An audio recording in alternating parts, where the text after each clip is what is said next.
আসসালামু আলাইকুম। মোদির ভাগাভাগির সরকারে কে কি পাচ্ছে? অর্থাৎ এবার নরেন্দ্র মোদীকে শরিকদের উপর নির্ভর করে সরকার গঠন করতে হবে, এছাড়া কোনো উপায় নেই। ফলে এবারের প্রথমবারের মতন শরিকরা মানে অত্যাধিক গুরুত্ব পাচ্ছে। খবর আছে যেমন যে শরিকদের কাউকে প্রধানমন্ত্রীর পদ পর্যন্ত অফার করা হয়েছে, কিন্তু তিনি রাজি হননি। স্বাভাবিকভাবেই তারা 15টা 20টা 25টা আসন নিয়ে কিভাবে হয়, কিন্তু তারা কিন্তু মন্ত্রণালয় ছাড়ছেন না। তো এখন পর্যন্ত যেটা অবস্থা যে কমপক্ষে 6টা গুরুত্বপূর্ণ মন্ত্রণালয় ছেড়ে দিতে হচ্ছে। তো এখানে খবরে বলা হচ্ছে যে এবারের লোকসভা নির্বাচনে একক সংখ্যাগরিষ্ঠতা পায়নি নরেন্দ্র মোদীর দল বিজেপি। ফলে অন্যবার শরিকদের তেমন পাত্তা না দিলেও এবার তাদের বেশ গুরুত্ব দিতে হচ্ছে। সুযোগ বুঝে দর কষাকষি করতেও ছাড়ছেন না শরিক দলের নেতারা। ইতিমধ্যে নতুন মন্ত্রী পরিষদে কোন দল কোন মন্ত্রণালয় পাচ্ছে বিভিন্ন সূত্রের বরাত দিয়ে সেই খবর দেওয়া শুরু করেছে ভারতীয় সংবাদ মাধ্যমগুলো।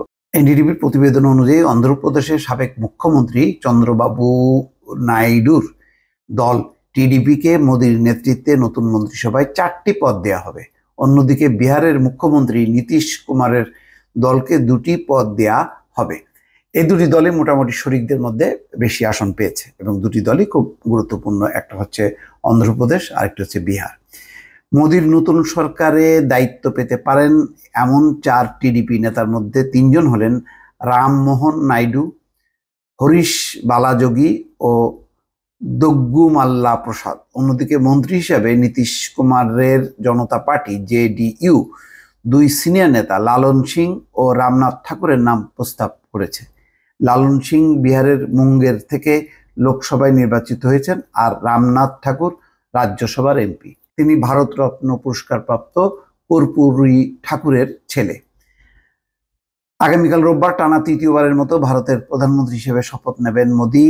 এটি একটা রেকর্ড। নেহরুর পর তিনি এই সৌভাগ্যের অধিকারী হয়েছেন। একই দিন ভারতীয় নতুন মন্ত্রিসভার সদস্যরা শপথ নেবেন। তাদের এই শপথ গ্রহণ অনুষ্ঠানের আগে এনডিএ জোটের এক বৈঠকে মন্ত্রণালয় ভাগাভাগির বিষয়ে সিদ্ধান্ত হয়।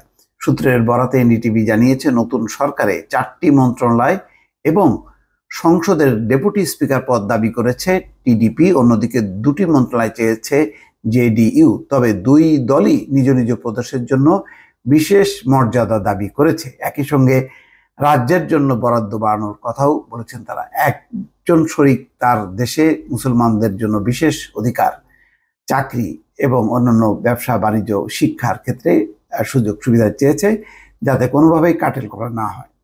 সূত্রের বরাতে এনডিটিভির আরেক প্রতিবেদনে বলা হয়, সংসদ স্পিকারের পদ শরিকদের দেবে না বিজেপি। তার বদলে টিডিপিকে ডেপুটি স্পিকারের পদের প্রস্তাব দেওয়া হতে পারে। এছাড়া নিরাপত্তা, অর্থ, স্বরাষ্ট্র ও পররাষ্ট্র মন্ত্রণালয়ের মতো 4টি গুরুত্বপূর্ণ মন্ত্রণালয়ে শরিকদের রাখতে আগ্রহী না বিজেপি। তাই এই 4 মন্ত্রণালয় যেভাবেই হোক নিজেদের দখলে রাখবে দলটি। এর আগে গত মঙ্গলবার ভারতের লোকসভা নির্বাচনে ফল হয়, যেখানে বিজেপি এককভাবে 240টি আসন পেয়েছে। তবে কংগ্রেস ইন্ডিয়া জোট 232টি আসনে জিতেছে।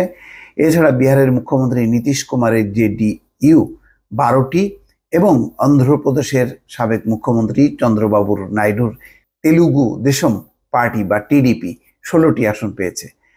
অন্যবারের মতো সরকার গঠনের জন্য প্রয়োজনীয় 272টি আসন পায়নি মোদী সরকার বা মোদীর বিজেপি। ফলে নির্বাচন পরবর্তী হিসাব নিকাশ কিং মেকার হিসেবে আবির্ভূত হন বিহারের মুখ্যমন্ত্রী নীতিশ কুমার ও অন্ধ্রপ্রদেশের সাবেক মুখ্যমন্ত্রী চন্দ্রবাবু নাইডু।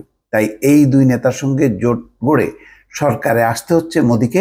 অবশ্য দল দুটি বিজেপির এনডিবি জোটেরই শরিকদের আসন সহ নির্বাচনে মোট 293টি আসন পায় এনডিএ জোট।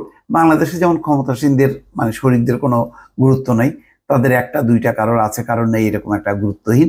এবার পাশের দেশ ভারতে কিন্তু শরিকদের উপর নির্ভর করেই বিজেপিকে সরকার চালাতে হবে এবং এই 5 বছরের মেয়াদে কোনো কারণে যদি সরকার থেকে তারা পদত্যাগ করে বা এই সংসদের যদি সমর্থন প্রত্যাহার করে, তাহলে কিন্তু বিজেপি সরকারের পতন ঘটবে, এটা মোটামুটি নিশ্চিত।